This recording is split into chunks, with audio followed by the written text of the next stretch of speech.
Bonjour à toutes et à tous, j'espère que vous allez bien. Aujourd'hui, on se retrouve pour les pronostics de la Ligue des Champions.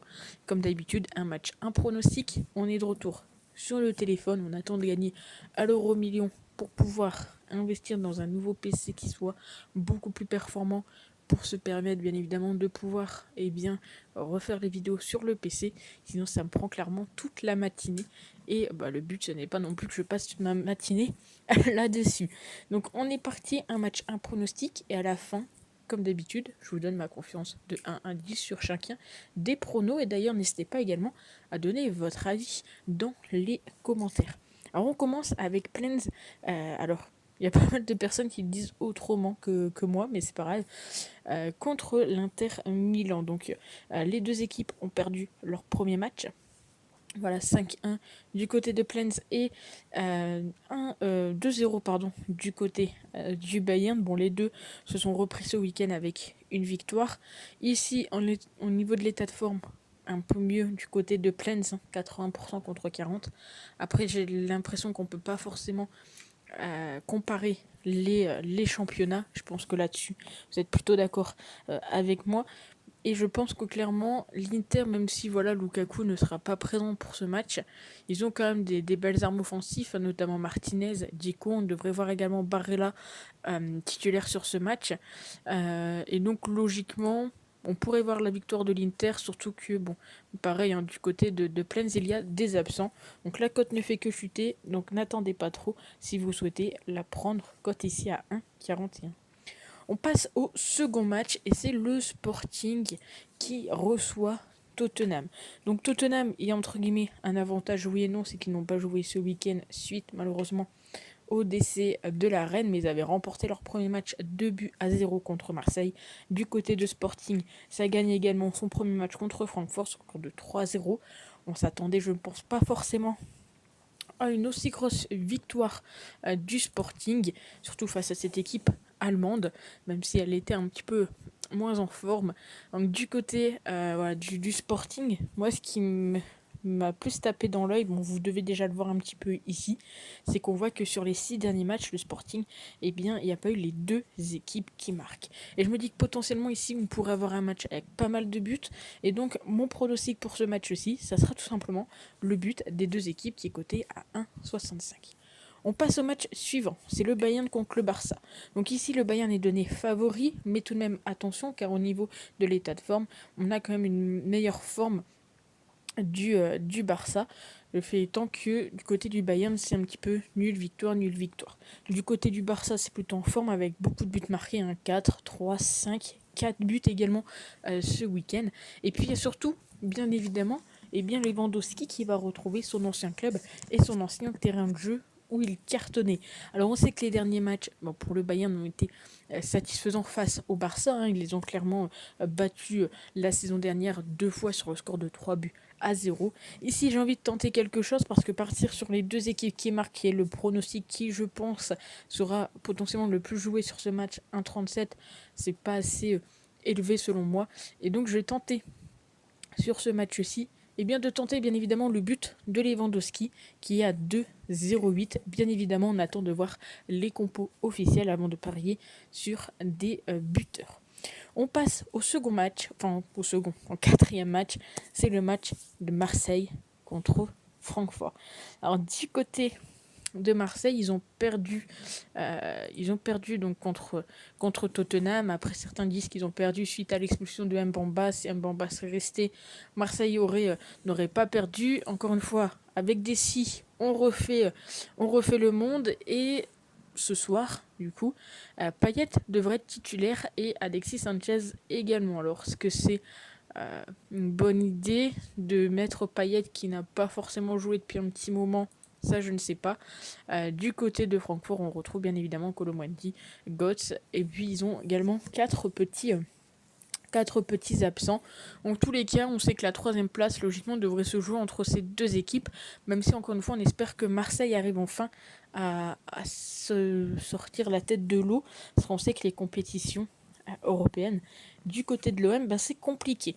Tous les cas, pour ce pronostic, je me dis que là, c'est un match à enjeu et un match où Marseille peut faire quelque chose. Et logiquement, cette fois-ci, il n'y aura pas d'excuse et bien du carton rouge. Déjà, Mbamba est suspendu. Il faut juste croiser les doigts pour qu'il n'y ait pas un nouveau joueur de Marseille qui se prend malheureusement un rouge. Et après, on sait que du côté de Francfort, avec les Allemands, donc en espérant que ça ne fasse pas comme contre Nice, mais il risquerait d'y avoir potentiellement des supporters allemands.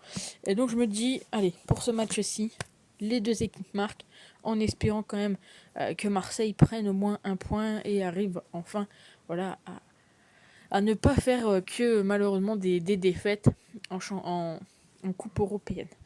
On passe au match suivant, c'est le match de Liverpool contre l'Ajax. Alors ici, peut-être que je vais me mettre des gens qui ne seront pas forcément d'accord avec moi. Si on regarde un petit peu les statistiques, en termes de probabilité de victoire, Liverpool est devant, ça on ne le cache pas. En termes d'état de forme, par contre, du côté de Liverpool, c'est un petit peu catastrophique. Et leur défaite 4-1, je pense, contre Naples, les a potentiellement fait réfléchir. En tout cas, logiquement, c'est à quoi on s'attend. On s'attend potentiellement à une victoire de Liverpool. Mais l'Ajax, clairement, regardez, 2-0, 4-0, 4-0, 5-0, l'Ajax continue sur sa lancée. Et moi, j'apprécie énormément l'Ajax. Alors, ils ne sont pas du tout donnés favoris ici. Ils sont cotés à 5,50. Et mon pronostic donc pour ce match-ci, ça sera tout simplement sur les écarts, à savoir l'Ajax ne perd pas ou perd d'un but exactement. Je ne les vois pas se prendre 2 buts d'écart en tout cas sur ce match et j'espère ne pas me tromper. Donc côté à 1,62, n'hésitez pas encore une fois à me dire ce que vous en pensez. On passe à l'avant-dernier match, je ne dis pas de bêtises, le FC Porto contre le Club Bruges. Donc du côté du FC Porto contre le Club Bruges, le FC Porto qui est ici favori. Alors si on regarde un petit peu, voilà, il y a eu 2 victoires pour Porto. Et si on regarde un petit peu les matchs, donc le Club Bruges qui nous a permis de faire passer une très belle cote la semaine dernière avec leur victoire contre Leverkusen. Je vous l'avais dit, Leverkusen c'est trop indécis pour les mettre vainqueurs sur Bruges qui était en grande forme et qui continue, vous pouvez le voir. Et du côté donc du FC Porto, ils ont perdu contre l'Atlético Madrid. Et autant se dire que c'était un match où tout s'est joué à la fin. Voilà, si votre match était fini, vous mettiez Atlético Porto et vous voyez des buts tout simplement. Donc là, il y a un avantage tout de même pour le FC Porto, mais sur ce match-ci, moi je vais plus partir sur le nombre de buts, car je vois bien 2 équipes qui peuvent potentiellement embêter l'autre. Et je me dis que dans la logique, voir le plus de 5 ne serait pas étonnant sur ce match.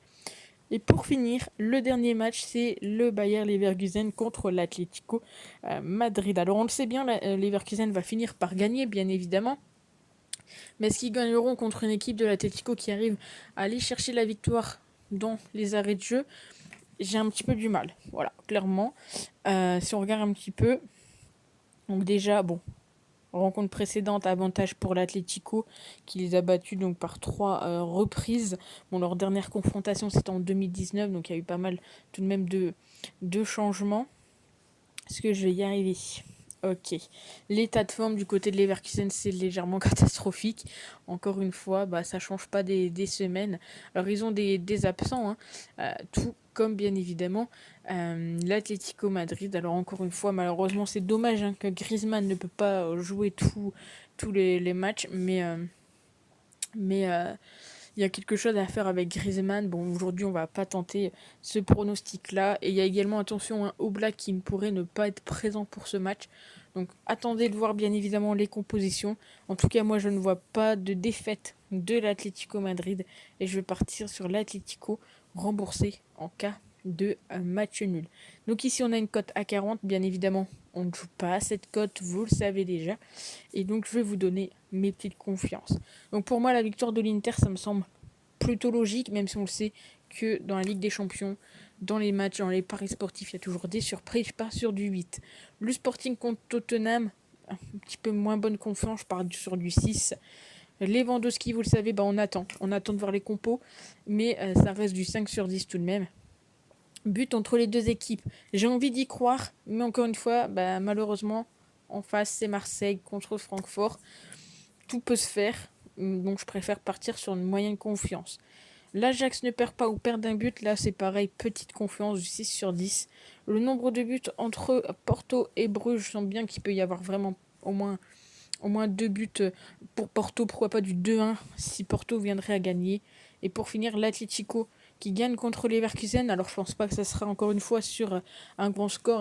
1-0, ça nous va parfaitement. Je pars sur du 7. Donc, n'hésitez pas à me dire ce que vous en pensez dans les commentaires. Et nous, on se retrouve très vite pour une nouvelle vidéo. Ciao.